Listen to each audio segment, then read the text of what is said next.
Hi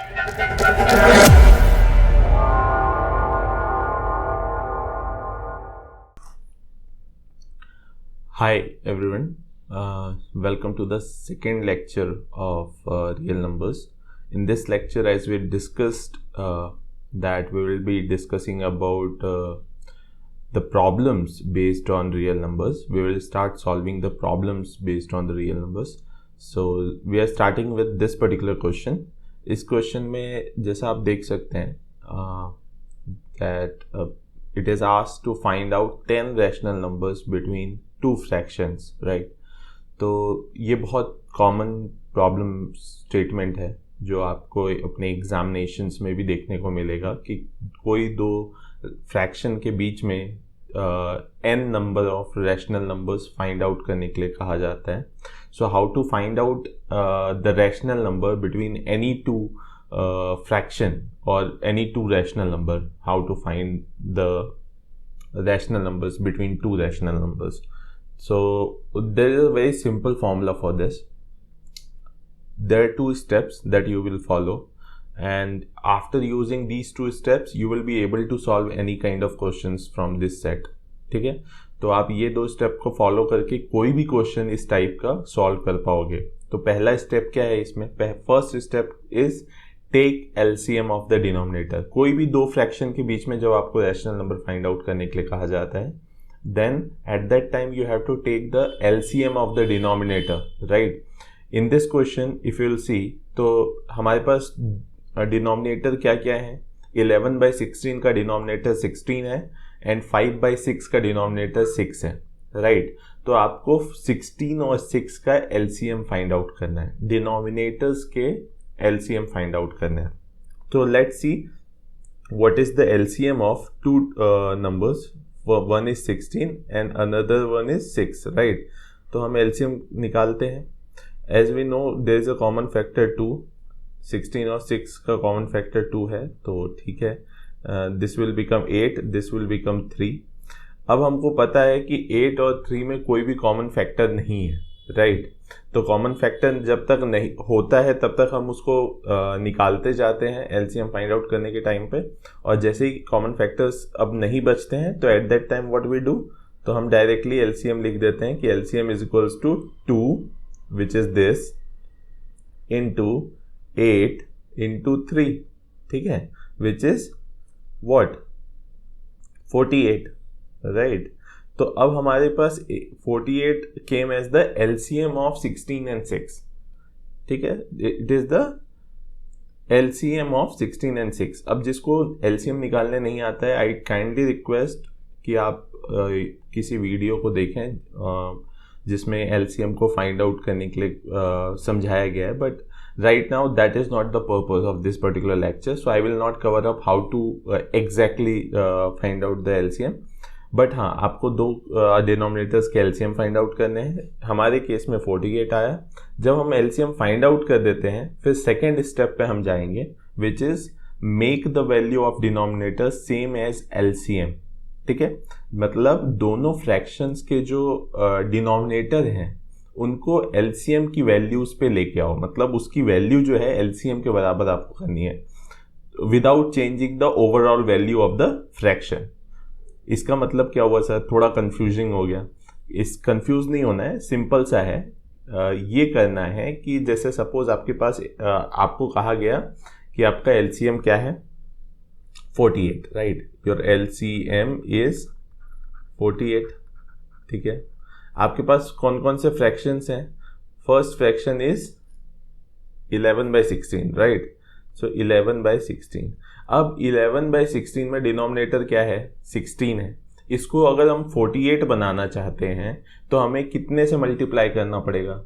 3 से, ठीक है. तो हमको डिनोमिनेटर को 3 से मल्टीप्लाई करना पड़ेगा in order to make 16 is equals to 48. मतलब 16 को अगर मुझे 48 में कन्वर्ट करना है तो 16 को मुझे 3 से मल्टीप्लाई करना पड़ेगा, ठीक है. अब आप ये देखो, काफ़ी टाइम ऐसा होगा कि एलसीएम बहुत बड़ा नंबर आएगा and you will not be able to find out directly. आप डायरेक्टली नहीं पता कर पाओगे कि कितने से मल्टीप्लाई करना पड़ेगा, तो आप डिवाइड भी कर सकते हो. मतलब एलसीएम को डिनोमिनेटर से डिवाइड कर लो.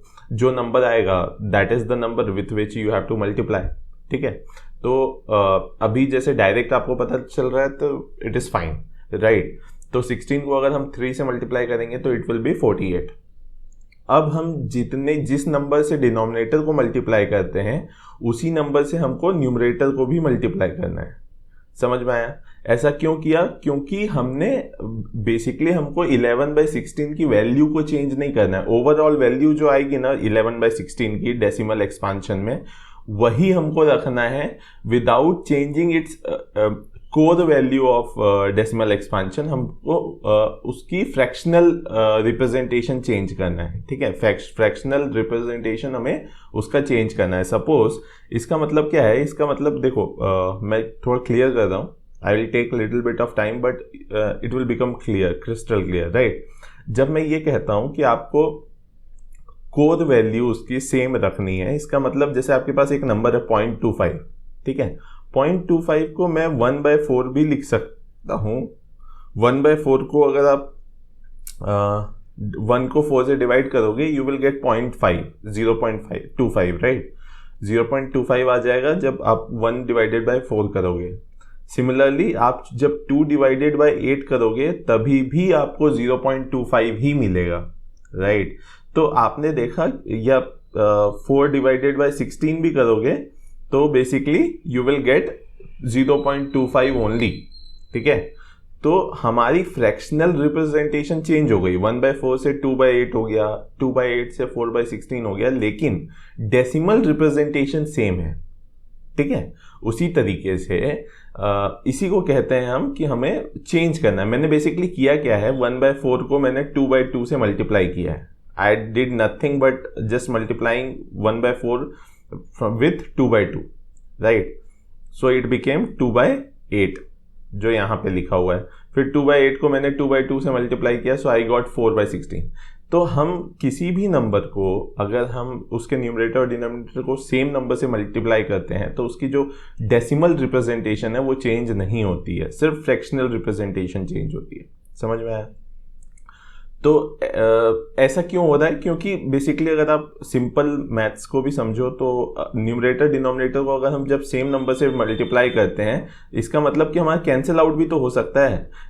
If we are multiplying 2/2 it is nothing but 1। 2/2 का मतलब क्या हुआ? 1, ठीक है। तो किसी भी नंबर को 1 से मल्टीप्लाई करेंगे तो वही नंबर होगा। सो दैट्स वाई इसका डेसिमल रिप्रेजेंटेशन चेंज नहीं हो रहा है, ठीक है। खाली हमें देखने में number numerical fractional representation change लग रहा है but its decimal representation is same because we are multiplying with 1, we are not multiplying with anything else, ठीक है। सिमिलरली 3/3 भी इज इक्विवेलेंट टू 1 बिकॉज 3 और 3 कैंसिल आउट होके 1 हो जाएगा। तो this is the basic idea that we want to do. So now we will come back to the question to कि हमें कैसे चेंज करना है। तो कैसे number of rational numbers find out करने हैं।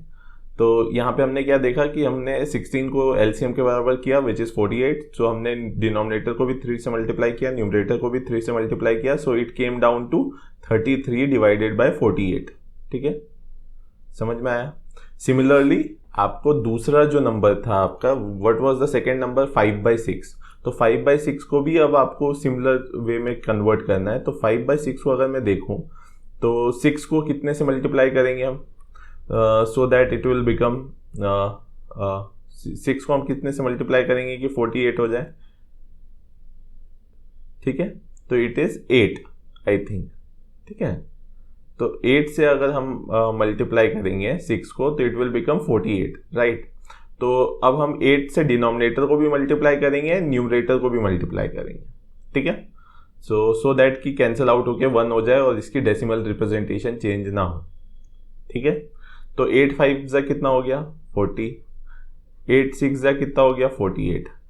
अब जब यहां तक आप पहुंच गए, ये 2 स्टेप बहुत इंपॉर्टेंट है। फर्स्ट स्टेप एलसीएम निकालना, सेकेंड स्टेप उस पर दोनों फ्रैक्शंस को के जो डिनोमिनेटर है उसको एलसीएम के बराबर लेके आना, ठीक है, without changing the decimal value of that fraction, ठीक है।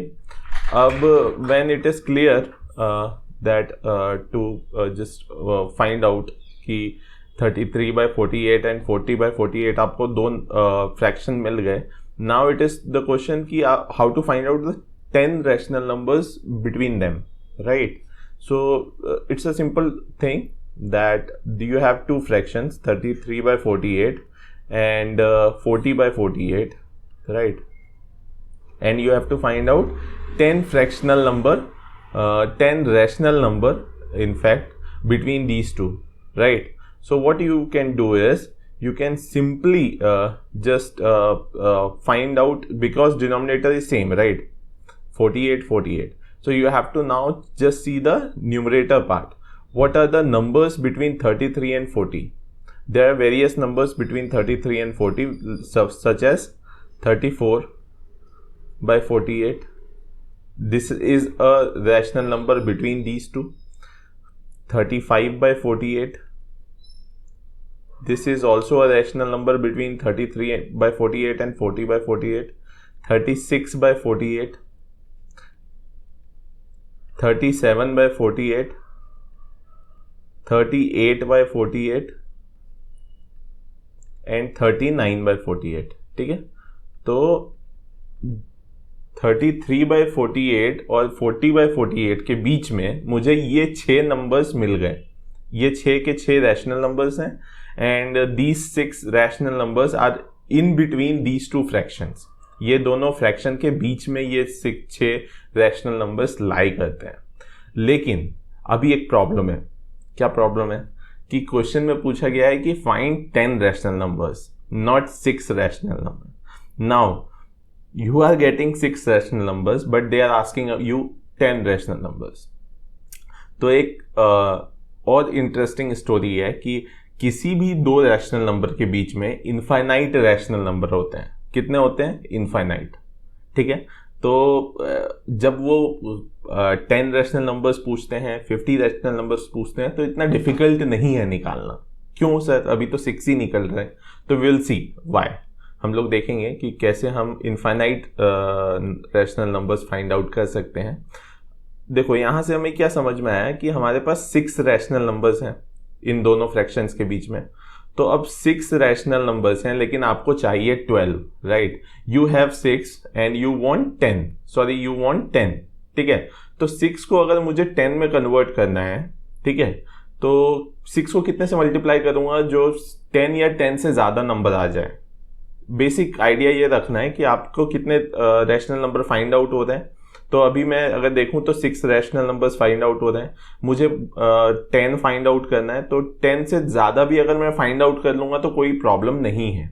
ठीक है, समझ में आया? उन्होंने बोला है कि कोई भी 10 आपको फाइंड आउट करना है. तो मैं अगर 12 फाइंड आउट कर लूँ और 12 मुझे पता चल जाए, उसमें से मैं कोई भी 10 चूज करके दे दूँ, तो एग्ज़ाम में लिख के आ जाऊँ, तो कोई आंसर गलत नहीं होगा, राइट?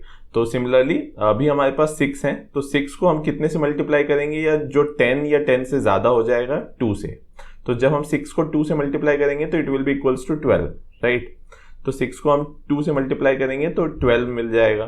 तो अभी 6 है तो 2 इसको डबल कर देंगे तो 12 हो जाएगा, विच इज़ ग्रेटर देन 10. ठीक है, तो सिंपल आइडिया है. कितने से मल्टीप्लाई करना पड़ेगा? 2 से. तो अब आप क्या करो, न्यूमरेटर डिनोमिनेटर को 2 से मल्टीप्लाई कर दो. दोनों फ्रैक्शन के न्यूमरेटर और डिनोमिनेटर को 2 से मल्टीप्लाई कर दो. समझ में आया क्या किया मैंने? दोनों ही फ्रैक्शंस के न्यूमरेटर और डिनोमिनेटर को 2 से मल्टीप्लाई कर दिया. तो अब 33 इंटू 2 कितना हो गया? 66. 66 डिवाइडेड बाय 96. समझ में आया? 66 डिवाइडेड बाय 96. यहाँ पे कितना हो गया? यहाँ पे 80 डिवाइडेड बाय 96. अब आप बताओ कि डिनोमिनेटर अभी भी सेम हो गया, 96. न्यूमरेटर खाली डिफरेंट है, 66 to 80. अब 66 से 80 के बीच में आपको basically how many numbers you will get? You will get 13 numbers approx. ठीक है, तो 13 to 14 नंबर्स आपको मिलेंगे. तो आप कोई भी 10 नंबर्स इसके बीच में से उठाओ, जैसे 67. I am just giving you the 2-3 numbers. आप कोई भी उठा लो. 67/96, 68/96, ठीक है, 70/96, 72/96, ऐसे कोई भी 10 आपको उठाने हैं 66 और 80 के बीच में, ठीक है, और वो आपको एग्जाम में लिख के आ जाना है कि the 10 rational numbers between 11/16 and 5/6 is 67/96, 68/96, 70/96, 72/96, 73/96, 74/96, like that, ठीक है। आपको ऐसे कोई भी 10 इन दोनों के बीच के नंबर्स लिख के आ जाना है, ठीक है। सपोज उन्होंने पूछा होता कि 50, फाइंड आउट 50 रैशनल नंबर्स, ठीक है, एग्जाम्स में आएंगे नहीं, but let's say if they are asking, तो आपको कुछ नहीं करना है। जैसे 6 है, तो आई नो कि अगर मैं 6 को 9 से मल्टीप्लाई करता हूं तो 54 होता है, राइट। तो आपको कुछ नहीं करना था, 9 से आपके फ्रैक्शंस को मल्टीप्लाई कर देना था। 33/48 को 9 डिवाइडेड बाय 9 से मल्टीप्लाई कर दो। 40/48 को 9 डिवाइडेड बाय 9 से मल्टीप्लाई कर दो।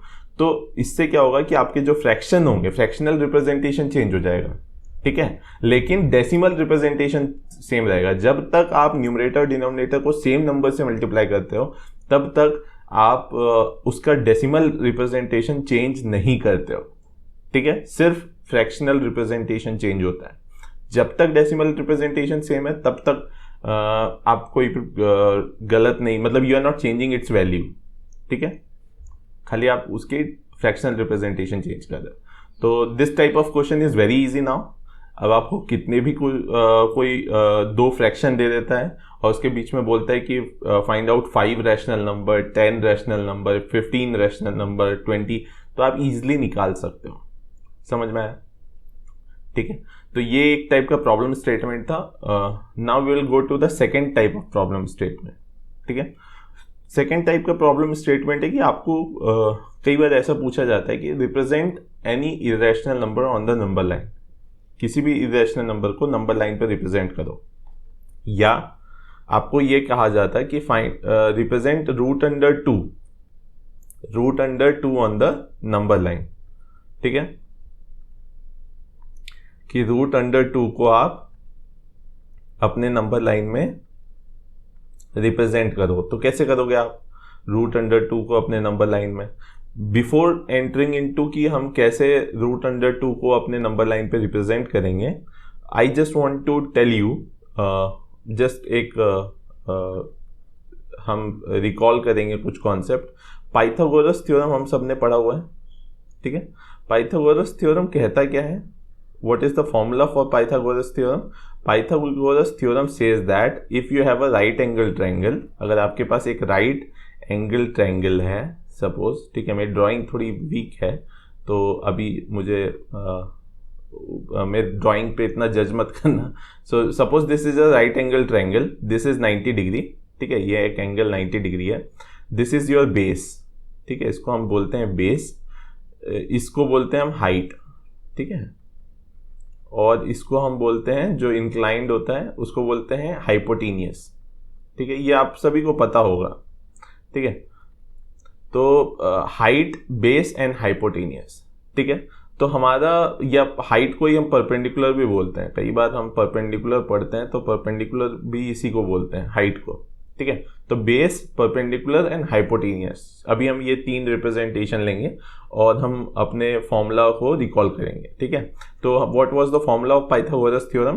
Pythagoras theorem says that hypotenuse का square is equals to perpendicular का स्क्वायर प्लस बेस का स्क्वायर, ठीक है। हाइपोटेनियस की लेंथ को स्क्वायर करोगे आप और तो जो वैल्यू आएगी that is equals to perpendicular square plus base square, ठीक है। परपेंडिकुलर की लेंथ को आप स्क्वायर कर दो और बेस के लेंथ को स्क्वायर कर दो और दोनों को ऐड कर दो, तो जो वैल्यू आएगी that will be equals to height के हाइपोटेनियस के स्क्वायर के बराबर, ठीक है। सेम कॉन्सेप्ट्स को अभी हम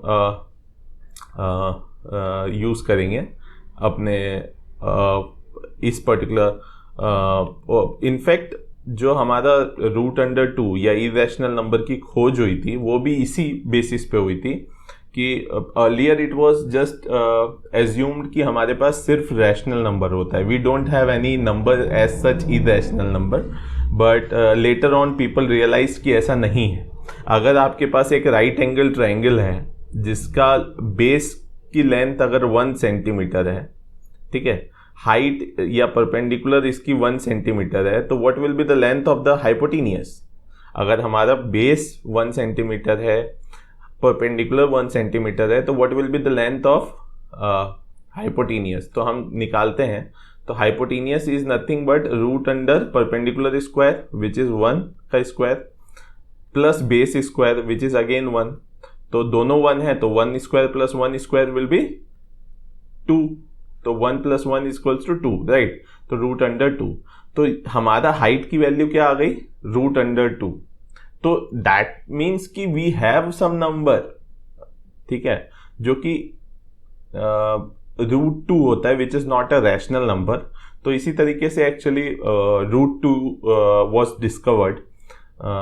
सो we will just use the same concept और हम रिप्रेजेंट करने की कोशिश करेंगे रूट अंडर 2 को नंबर लाइन पे, ठीक है, कि नंबर लाइन पे रूट अंडर 2 को कैसे देखेंगे ये हम समझेंगे।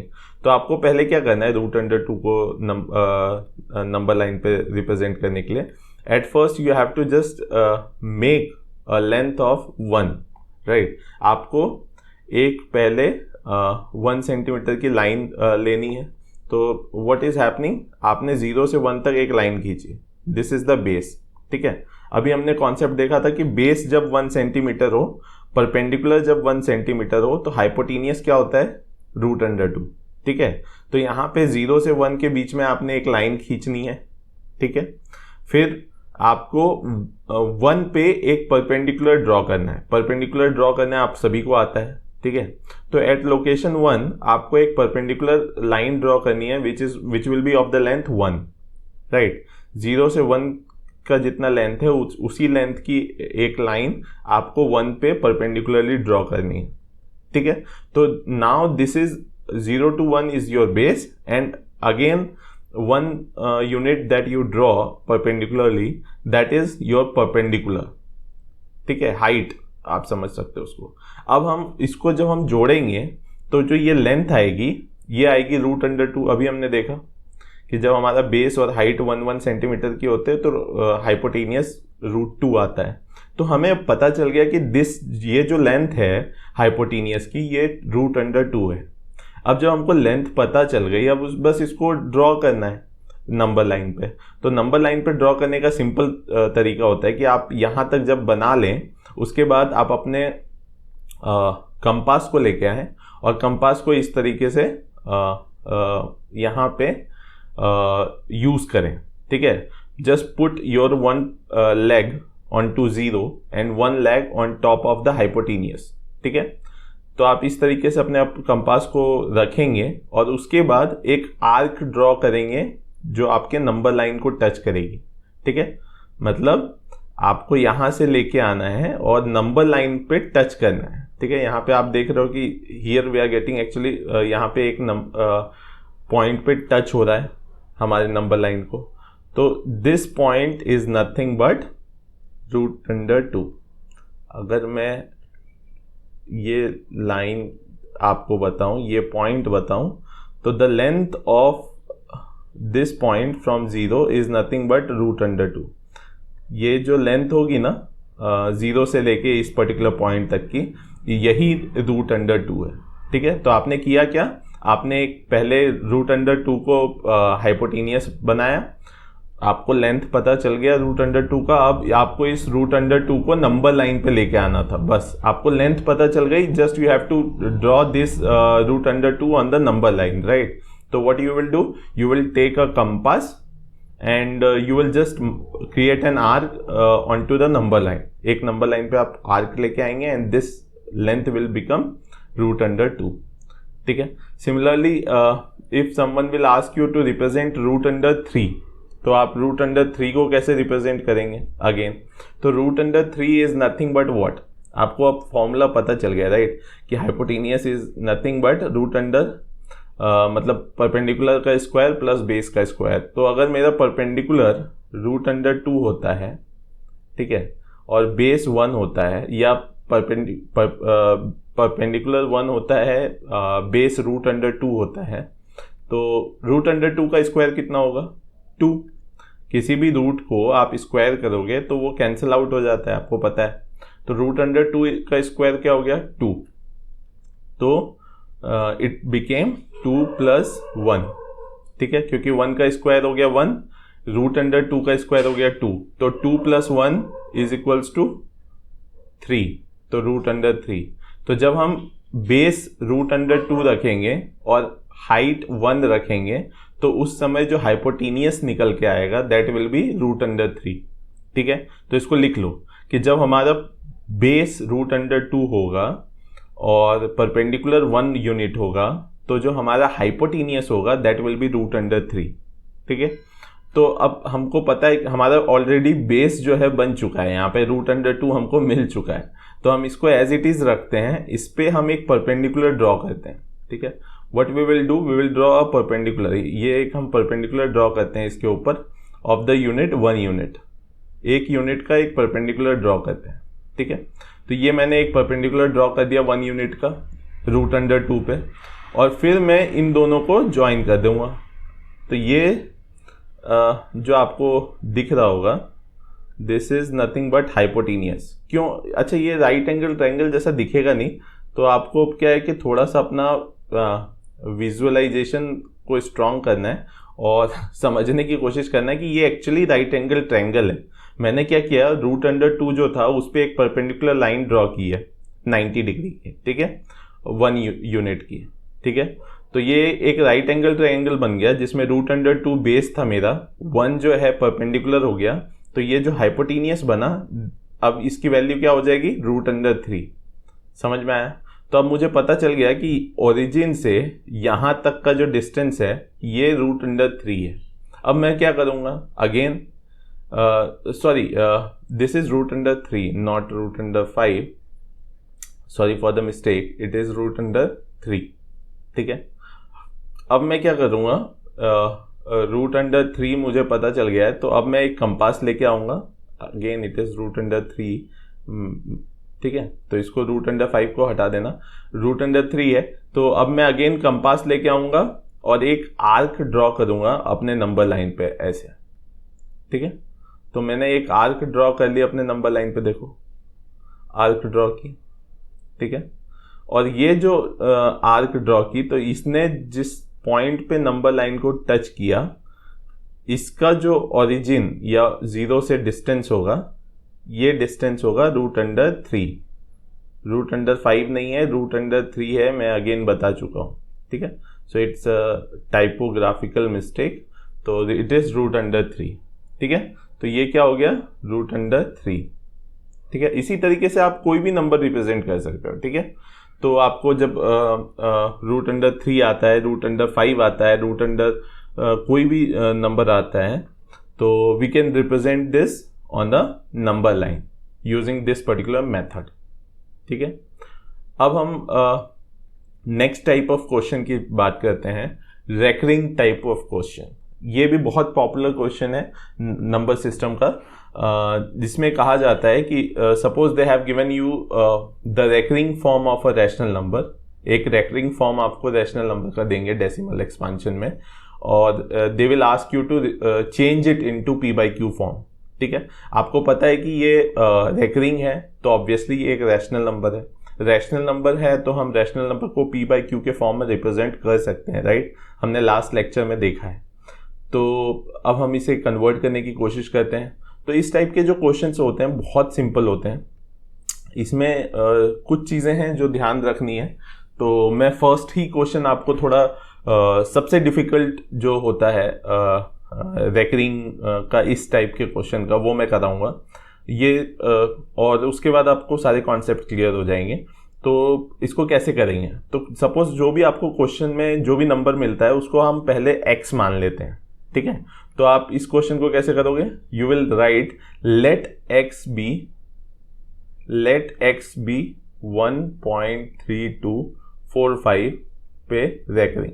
जो भी आपको क्वेश्चन आए, जो भी जिस नंबर को भी आपको p/q के फॉर्म में कन्वर्ट करना है उसको आप x एज्यूम कर लो, ठीक है। ये फर्स्ट स्टेप हुआ, ठीक है।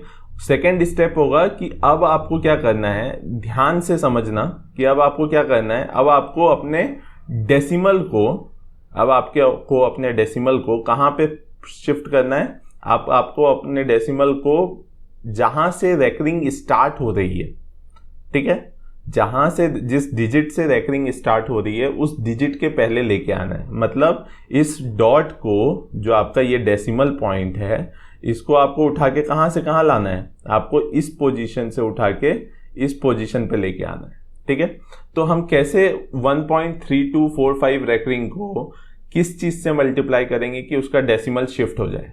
तो हमें बहुत इजी सा फंडामेंटल कॉन्सेप्ट पता है कि जितने डिजिट्स पे शिफ्ट करना होता है हमें डेसिमल को, उतने नंबर ऑफ जीरो से मल्टीप्लाई कर दो। बहुत सिंपल है, ठीक है। तो आपको ये डेसिमल को कितने डिजिट शिफ्ट करना है, 2 डिजिट, 3 और 2 के बाद लेके जाना है, 2 डिजिट शिफ्ट करना है।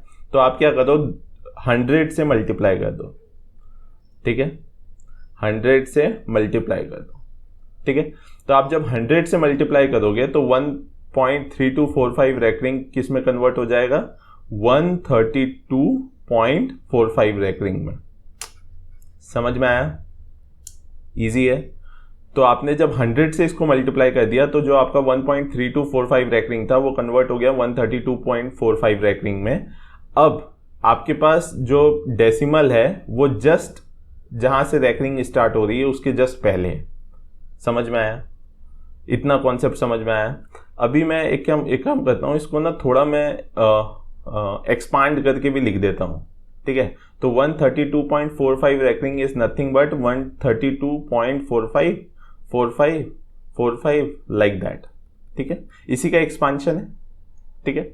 अब हमको क्या करना है कि जितने डिजिट तक रेकरिंग है, जब आप ये सेकेंड स्टेप तक पहुंच गए, this was step number 1, right, this was step number 2। Step number 1 समझ में आया, उसको x बनाओ जो नंबर दिया हुआ है। स्टेप नंबर 2 कि आप अपने डेसिमल को रेकरिंग डिजिट्स के जस्ट पहले लेके आओ बाय यूजिंग सम मैथ्स, ठीक है। थर्ड स्टेप है कि जितना, अब सेकेंड स्टेप के बाद जब हम थर्ड स्टेप में आएंगे तो आपको क्या करना है कि जितने डिजिट्स हैं, जितने भी डिजिट्स रेकरिंग में हैं, उतने नंबर ऑफ जीरोस से मल्टीप्लाई करना है। सिंपल, ठीक है। मतलब यहां पे 4 5 है, 2 डिजिट है, तो 2 जीरोस के साथ मुझे मल्टीप्लाई करना। 2 जीरोस मतलब मैं जब बात करता हूं 2 जीरोस तो 100 की बात करता हूं, ठीक है। जब मैं 1 जीरो से मल्टीप्लाई करने की बात करूंगा तो 10 की बात करूंगा। जब मैं 3 जीरोस की बात करूंगा तो 1000 की बात करूंगा, ठीक है। तो ये थोड़ा समझ लेना, मैथमेटिकल स्लैंग है, मैथमेटिकल लैंग्वेज है। तो मैं क्या करता हूँ, 100 से मल्टीप्लाई कर देता हूँ। पहले कितना था, 100x था, मैंने वापस 100 से मल्टीप्लाई कर दिया। तो अब ये क्या हो गया, 100 into 100x is equals to 132.45 क्योंकि मैंने आपको पहले भी बताया है कि जितने नंबर ऑफ जीरो से हम मल्टीप्लाई करते हैं, मतलब उतना डेसिमल डिजिट शिफ्ट होता है, ठीक है। तो मैंने 100 से मल्टीप्लाई किया तो ये जो डेसिमल 132 के बाद था तो वो 2 डिजिट शिफ्ट हो जाएगा, तो 4 और 5 दोनों को जंप कर जाएगा and it will come down to after 45, right. So it will be like this, ठीक है। ये आपका स्टेप थर्ड हो गया, ठीक है। याद रखना कि जो हमारा स्टेप 2 होता है, इसमें जो इक्वेशन निकल के आती है, इसको इक्वेशन नंबर 1 हम मार्क करते हैं, और जो हमारी स्टेप नंबर 3 पे इक्वेशन निकल के आती है उसको इक्वेशन नंबर 2 मार्क करते हैं, ठीक है, ठीक है। तो 2 इक्वेशन आपको मिल गई। अब आपको क्या करना है, सिंपली इक्वेशन नंबर 2 को इक्वेशन नंबर 1 से माइनस करना है, ठीक है। आप इक्वेशन नंबर 2 को इक्वेशन नंबर 1 से, इक्वेशन नंबर 1 को इक्वेशन नंबर 2 से माइनस करोगे तो लेट्स सी क्या होता है। तो 100 इंटू 100 कितना होता है, 10,000, ठीक है। तो 10,000x, this was equation number 2 का, माइनस इक्वेशन नंबर 1 में कितना आया था, 100x। तो 10,000x minus 100x is equals to, अब हम राइट हैंड साइड को भी सब्सट्रैक्ट करेंगे एक दूसरे से, तो 132.45, ठीक है, 132.45.45 अब इसको मैं रेकरिंग लिखता हूँ, ठीक है, यहाँ पे, ठीक है। तो 132.45.45 रेकरिंग माइनस 132.45 रेकरिंग, ठीक है, 132.45 रेकरिंग। अब इन दोनों को आप माइनस कर दो। 10,000 में आप 100 माइनस करोगे तो कितना होगा? 9,900 x, ठीक है। अब यहाँ पे आप देखोगे तो डेसिमल के बाद दोनों साइड में सेम रिप्रेजेंटेशन है, 4-5 पे रेकरिंग, यहाँ पे भी 4-5 पे रेकरिंग है, ठीक है। तो दोनों एक दूसरे से कैंसिल आउट होके डेसिमल के बाद आपका कुछ नहीं बचेगा, ठीक है। अब 132.45 है को माइनस करोगे आप 132 से, तो आप कर लेना, मैं डायरेक्ट आंसर लिख लेता हूँ क्योंकि otherwise this particular lecture will become lengthy. तो 113 होगा, आप देख लेना, यही होना चाहिए, नहीं होता है तो आप करेक्ट कर लेना, ठीक है। बट बेसिक आइडिया है कि इन दोनों को माइनस करना है, तो आप इन दोनों नंबर को माइनस करोगे तो क्या आएगा? 13,130, ठीक है। अब क्या करना है आपको, ये जो नंबर है इसको राइट हैंड साइड में लेके जाना है, तो it will become 13,113 divided by 9,900। तो ये हमारा जो फ्रैक्शन निकल के आया, this is represented in the form of p by q. देखो आपका x is equals to p by q के फॉर्म में है कि नहीं है। तो x हमने क्या माना था? x वॉज दिस, ठीक है। तो आपने जिसको x एज्यूम किया था उसको आपने p बाई क्यू के फॉर्म में कन्वर्ट कर दिया, राइट। तो सिंपल आइडिया था। हमको क्या करना था, पहले हमें x एज्यूम करना था जो भी नंबर दिया हुआ है, उसके बाद हमको स्टेप 2 में डेसिमल को जस्ट रेकरिंग के पहले लेके आना था, फिर स्टेप 3 में हमें डेसिमल को एक सेट ऑफ रेकरिंग के बाद लेके जाना था, मतलब जितने डिजिट्स पे रेकरिंग लगी है उतने ही डिजिट शिफ्ट करना था मुझे, ठीक है। तो मैंने वो किया, फिर उसके बाद इक्वेशन नंबर 2 और इक्वेशन नंबर 1 को सब्ट्रैक्ट करके जो आया, और फिर उसके बाद मैंने x की वैल्यू निकाल ली। तो this was the simple steps, right. अब इसके बाद मैं ये क्वेश्चन कर दूंगा, और आई जस्ट रिक्वेस्ट कि आप यहाँ पे वीडियो पॉज करो और ये क्वेश्चन बनाने की कोशिश करो, ठीक है।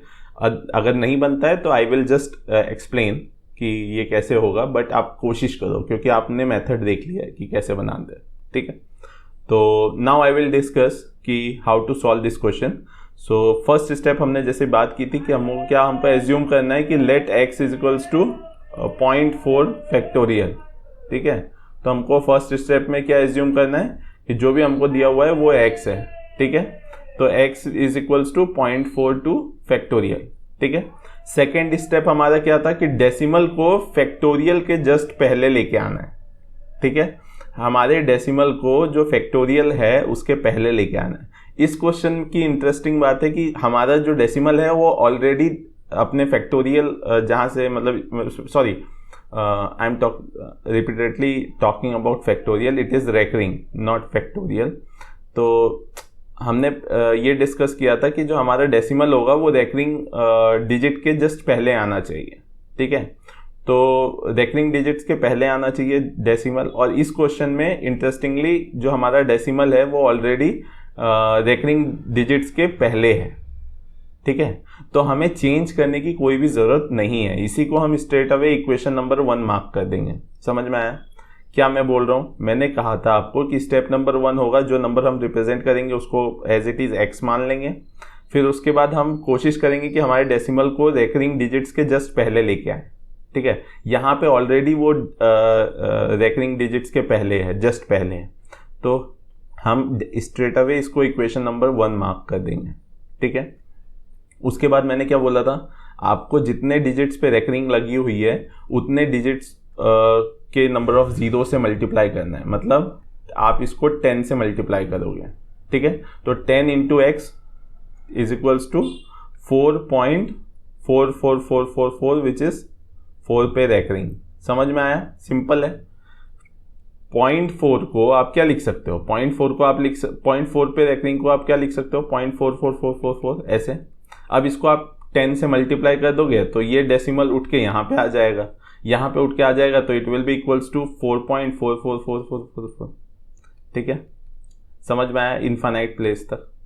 अब हम को वापस से इसको इक्वेशन नंबर 2 एज्यूम कर लेंगे, ठीक है। और फिर जैसे हमने किया था इक्वेशन नंबर 2 को इक्वेशन नंबर 1 से माइनस कर देंगे, ठीक है। तो क्या हो जाएगा 10x minus x, 10x minus x is equals to कितना हो जाएगा 4.4 पे रेकरिंग माइनस 0.4 पे recurring which is nothing but 4, ठीक है। 0.4 पे रेकरिंग एक दूसरे से माइनस होकर खत्म हो जाएगा विच इज 4, राइट। तो 10x minus x will be 9x और यहाँ पे राइट हैंड साइड में क्या होगा 4। फिर हम x को राइट हैंड साइड में लेके जाएंगे तो it will be equals to 4 divided by 9। तो आपका जो x की वैल्यू आ गई 4 divided by 9 which is in the form of p by Q. समझ में आया? x जो हमने 0.4 फैक्टोरियल 0.4 रेकरिंग एज्यूम किया था that is equals to 4 by 9, right. It is in the form of p by q. Now I hope you understand it, right, कि हम कैसे कन्वर्ट करते हैं। सिंपल टाइप का क्वेश्चन था। पहले हमने फर्स्ट क्वेश्चन किया कि किसी भी दो रैशनल नंबर के बीच में कैसे रैशनल नंबर्स को फाइंड आउट करना है। सेकंड हमने देखा कि कैसे हम किसी भी इररेशनल नंबर को नंबर लाइंस पे रिप्रेजेंट करेंगे। फिर हमने थर्ड देखा कि कैसे किसी भी रेकरिंग नंबर को हम p बाई क्यू के फॉर्म में कन्वर्ट करेंगे। Now we will talk about कि किसी भी दो नंबर के बीच में इररेशनल नंबर कैसे फाइंड आउट करेंगे, राइट। तो कोई ये भी इंपॉर्टेंट टाइप ऑफ क्वेश्चन है कि आपको कई बार ऐसा आ जाता है कि आपको दो नंबर्स दिए होते हैं, उसके बीच में एक इररेशनल नंबर फाइंड आउट करना होता है। बहुत इजी टाइप का क्वेश्चन है लेकिन बहुत कंफ्यूजिंग है, ठीक है। तो हम इसको सॉल्व करना देखते हैं। बहुत इजी है। आपको कौन से दो नंबर दिए हुए हैं 0.34, ठीक है, और दूसरा नंबर क्या दिया हुआ है 0.45, ठीक है। 0.45 पे रेकरिंग है तो हम इसको समझ सकते हैं कि this is nothing but like this. ये 0.45 पे रेकरिंग है तो 0.45 पे recurring is equals to 0.45 45 45 45 and so on, ठीक है। अब इन दोनों के नंबर के बीच में आपको एक इररेशनल नंबर फाइंड आउट करना है। इररेशनल नंबर का डेफिनेशन मैं आपको रिकॉल कराता हूँ कि a number that can not be represented in the form of p by q where p and q are integers and q is not equals to 0। दूसरा definition था कि irrational numbers are numbers whose decimal expansion are non repeating and non recurring, ठीक है। Non repeating and non recurring जो जिसका decimal expansion होता है उसको हम इररेशनल नंबर बोलते हैं, ठीक है। तो अब आपको डेसिमल फॉर्म में दिया हुआ है तो आप डेसिमल फॉर्म में ही इररेशनल नंबर आप फाइंड आउट करके दे दो। आपको एक ऐसा नंबर फाइंड आउट करना है इन दोनों नंबर के बीच में जो कि नॉन रेकरिंग हो, ठीक है, but and non recurring and non repeating हो, ठीक है। तो कैसे फाइंड आउट करोगे? 3 4 है, यहाँ पे 4 5 है, ठीक है। तो इसके बीच में एक कोई भी नंबर ले लो। सपोज मैं लेता हूँ 3 5 या 3 6 ले लेता हूँ, कोई भी नंबर ले लो, ठीक है। अब मुझे पता है कि 3 4 और 4 5 के बीच में कोई एक नंबर ले लिया 3 6, आप 3 7 ले लेना, ठीक है। उसके बाद आपको क्या करना है, इसको नॉन रेकरिंग बनाना है, ठीक है। नॉन रेकरिंग मतलब रिपीट नहीं होना चाहिए सेम पैटर्न, ठीक है। तो 3 6 है तो इसके बाद आप क्या करो 3 3 6 कर दो। इसके बाद क्या करो 3 3 6 कर दो एंड डॉट डॉट दे दो। एग्जामिनर को समझ में आ जाएगा कि ये पैटर्न जो है रेकरिंग नहीं है, मतलब सेम डिजिट्स वापस रिपीट नहीं हो रहे हैं। 3 6 जो है वो ऐसा नहीं है एज इट इज पेयर में रिपीट हो रहा है। 3 6 change into 3 6 3 6 and so on. Similarly आप और कोई एक इरेशनल नंबर भी फाइंड आउट कर सकते थे। सपोज मैंने लिखा होता 3 5 0 1 4 5 6 7 1 2, ऐसे करके आप डॉट डॉट लिख दो तो ये भी एक इरेशनल नंबर है और इसका भी एक्सपांशन जो है नॉन रिपीटेटिंग है एंड नॉन रेकरिंग है, ठीक है। समझ में आया? समझ में आया? Non terminating and non recurring, ठीक है। तो दिस मतलब this is just a confusing question है, बहुत इजी। आपको बस लिखना है उसका डेसिमल एक्सपांशन, जिस भी दो नंबर के बीच का आपको इरेशनल नंबर फाइंड आउट करने के लिए कहा जा रहा है, just find out the decimal expansion of that और उसके बीच में कोई भी एक नंबर पकड़ो और उसमें एक ऐसा नंबर वियर्ड सा नंबर लिखो जो कि रिपीट, मतलब जिसमें कोई भी डिजिट्स जो हैं वो एक सर्टन पैटर्न में रिपीट ना हो। मतलब ऐसा नहीं है कि 3 6 वापस रिपीट हो या 3 5 जो है वापस रिपीट हो, 0 1 वापस रिपीट हो, ऐसा नहीं होना चाहिए, ठीक है, समझ में आया? तो this is the way of finding out an irrational number between any two numbers, ठीक है।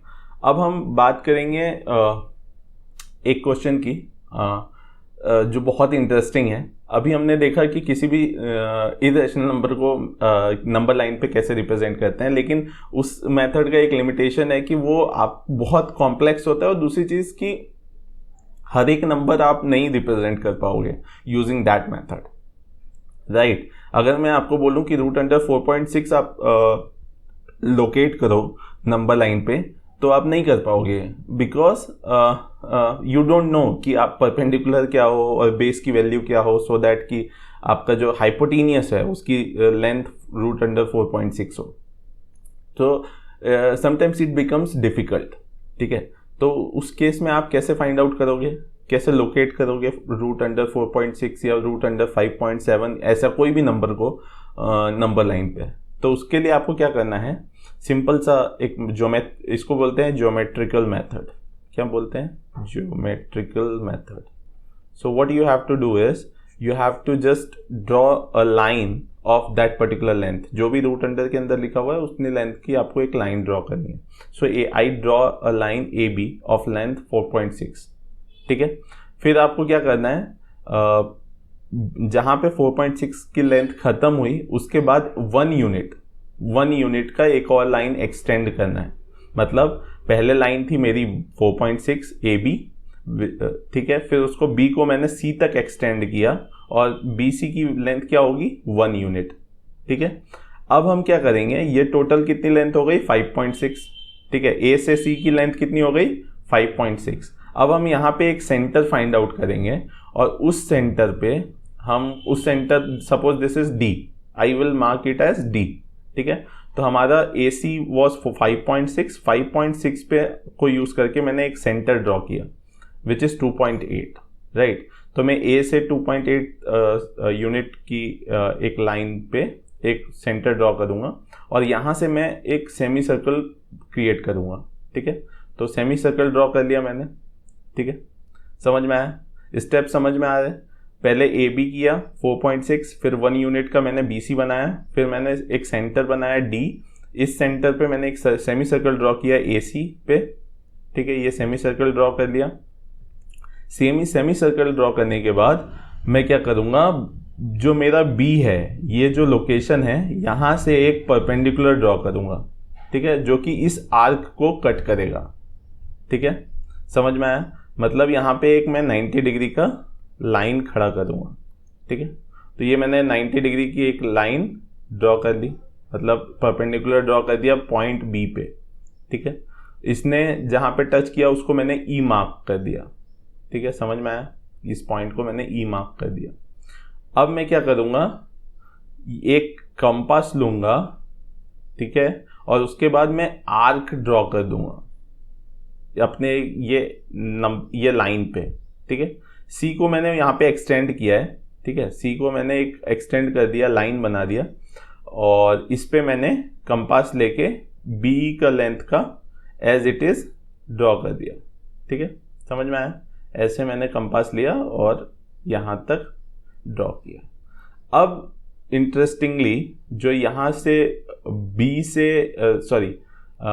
से एफ की लेंथ आएगी, that will be root under 4.6। अब आपको समझ में नहीं आ रहा होगा कि actually how it came to root under 4.6, but मैं अभी आपको एक्सप्लेन करूंगा तो इट विल बिकम ईजी, ठीक है। तो इसी तरीके से आपको किसी भी लेंथ को ड्रॉ करना है, रूट अंडर 7.6 करना है, रूट अंडर 5 करना है, तो आप 5 यूनिट का ए बी लाइन बनाओ, BC अगेन 1 यूनिट का, BC फिक्स है 1 यूनिट, ठीक है। फिर आप एक सेमी सर्कल बनाओ, सेमी सर्कल बनाने के बाद अपना B से एक परपेंडिकुलर ड्रॉ कर दो, और जो सेमी सर्कल को जहाँ पे कट करेगा उसको आप E मार्क कर दो।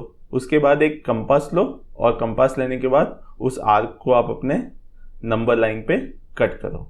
जो पॉइंट आएगा that is F, and the length will be equals to root under that particular number. जो आपका AB का लेंथ था उसका रूट अंडर BF का लेंथ होगा।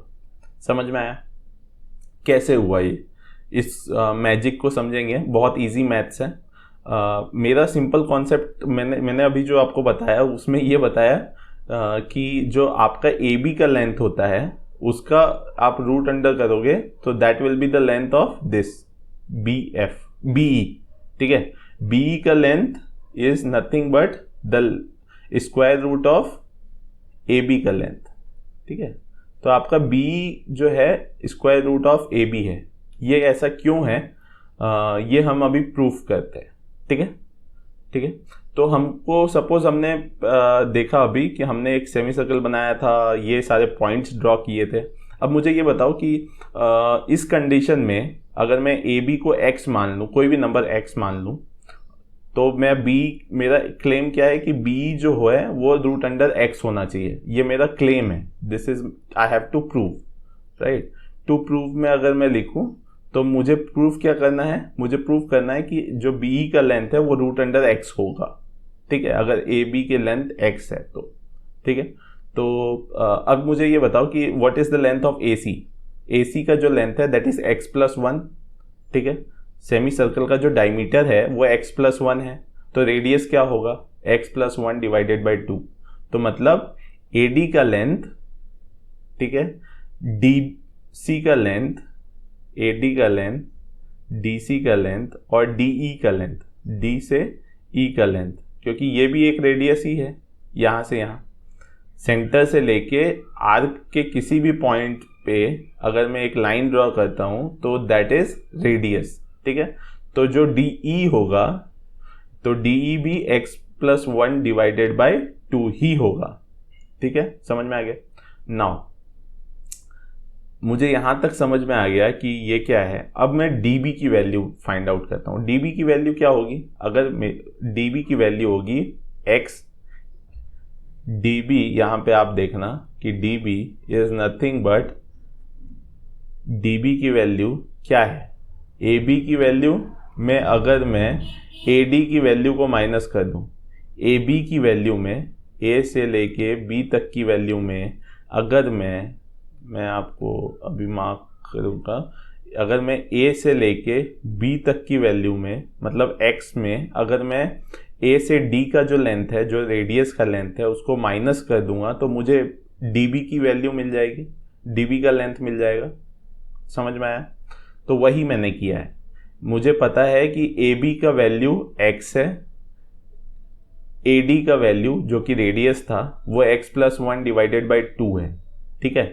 तो अब मैंने सिंपल सब्सट्रैक्शन किया है और उसके बाद मुझे जो dB की वैल्यू निकल के आई वो आई x minus one divided by to. dB की वैल्यू क्या आई, x minus one divided by to. Understood. तो यहाँ तक क्लियर है कि dB की वैल्यू क्या आई, x minus one divided by two. अब मैं दोनों को यहाँ पे लिख लेता हूँ अपने स्लाइड में, dB is equals to x minus one by two and D is equals to x plus one by two. अब मैं एक राइट एंगल ट्रायंगल के फॉर्मूला से ये फाइंड आउट करूंगा कि BE का वैल्यू क्या है, ठीक है, समझ में आया। इजी है कि मुझे पता है कि BE DB पे परपेंडिकुलर है। ये जो BE है ये DB लाइन पे परपेंडिकुलर है और ये जो लाइन है मेरी DE ये एक हाइपोटेनियस है, ठीक है, और ये एक रेडियस भी है, ठीक है। तो अब मैं ये एक ट्रायंगल लिया मैंने DBE, ट्रायंगल DBE, मुझे ये पता है ये 90 डिग्री है। तो अब मैं सिंपली ये फॉर्मूला लिख सकता हूँ कि DE का स्क्वायर विच इज़ हाइपोटेनियस का square is equals to base का स्क्वायर DB का स्क्वायर प्लस परपेंडिकुलर का स्क्वायर। परपेंडिकुलर क्या है यहाँ पे, BE है, तो BE का स्क्वायर। अब मुझे DE की वैल्यू और DB की वैल्यू पता है, ठीक है, तो मैं DE और DB की वैल्यू इसमें सब्स्टिट्यूट कर दूंगा इस फॉर्मूले में, तो ये फॉर्मूला निकल के आएगा, ठीक है। B square is equals to x plus one by two का whole square minus x minus one divided by two का होल स्क्वायर। आप इसको सॉल्व कर लेना स्क्वायर ऑफ करके और फाइंड आउट करना कि वैल्यू क्या आती है। It will be equals to x। देखना आप लास्ट में आपको आएगा 4x डिवाइडेड बाई 4 कैंसिल हो जाएगा and the answer will be x। आप इसको सॉल्व कर लेना। अगर किसी भी स्टूडेंट का ये वैल्यू नहीं आता है तो जस्ट आप मुझे इस क्वेश्चन नंबर को मार्क करके कमेंट सेक्शन में लिख देना. I will post the expansion solution of this. इसका एक्सपांशन सॉल्यूशन भी मैं पोस्ट कर दूंगा. ठीक है. तो till then try to do this because it's a maths, simple maths. ठीक है. तो यहाँ पे हमने देखा कि बीई की वैल्यू रूट अंडर एक्स आ गई. ठीक है. तो मैंने प्रूफ किया. मैंने स्टार्टिंग कहाँ से किया था कि ए बी का वैल्यू मेरा एक्स है. तो मैंने लास्ट में प्रूफ कर दिया कि बीई की वैल्यू क्या हो गई, रूट अंडर एक्स. ठीक है. अगर आपने ए बी की वैल्यू एक्स रखी है और आपने एक 1 यूनिट का बीसी बनाया हुआ है, फिर सेमी सर्कल बनाया हुआ है, तो आपका जो बीई की वैल्यू आएगी that will be root under x. That I have proved. समझ में आया. और इसी कॉन्सेप्ट को यूज करके हमने अभी कोई भी रूट नंबर को हम नंबर लाइन पे रिप्रेजेंट कर सकते हैं. कोई भी रूट आपको दे दे, root under 5, root under 7, root under 9, root under 7.22, root under 7.88, कुछ भी दे दे. You don't need to think about कि परपेंडिकुलर क्या होगा, बेस क्या होगा. लास्ट जो मेथड बताई थी मैंने, उस मेथड में थोड़ा प्रॉब्लम ये था कि you have to find out कि बेस क्या है, परपेंडिकुलर क्या है, आपको पता होना चाहिए, तभी आप कॉन्सेप्ट लगा पाओगे. ठीक है. लेकिन जो ज्योमेट्रिकल मेथड है उसमें आपको you don't need to think too much, right. आपको just A B line draw करना है, 1 यूनिट एक्सटेंड करना है, सेमी सर्कल ड्रॉ करना है, परपेंडिकुलर बनाना है, एंड दैट्स इट. ठीक है. समझ में आया. तो I am stopping this particular lecture यहाँ पे. नेक्स्ट लेक्चर में we will talk about operations of rational number. So in the next lecture we will talk about operations of rational number, and also we will talk about operations of irrational number, कि हम कैसे rational और irrational का summation, subtraction, multiplication, division कर सकते हैं. और last में हम लॉ ऑफ एक्सपोनेंट्स को भी पढ़ेंगे. ठीक है. तो डिफरेंट लॉज ऑफ एक्सपोनेंट्स होते हैं, तो लॉ ऑफ पावर्स भी जिसे हम कहते हैं. तो हम ये 2 टॉपिक लास्ट वाले lecture, next lecture will be the last lecture of this particular number system के ट्यूटोरियल का. So in that particular section we will clear up all those concepts. ठीक है. Rationalization we will study and law of exponent we will study. ठीक है. तो ये 2 concepts हम पढ़ेंगे in the next lecture. I hope you understood each and everything. If you have not understood, just write the problem that you are facing in the comment section and we will try to solve it within few hours. Right. So thanks for joining. I hope you will join me in the next lecture also. Thanks. Even when you feel low, you can still go. Even when you feel slow, you can still go. Even when there's no hope, you can still go. I never answer to no, man, I still go. Go, go, go, go, go, go.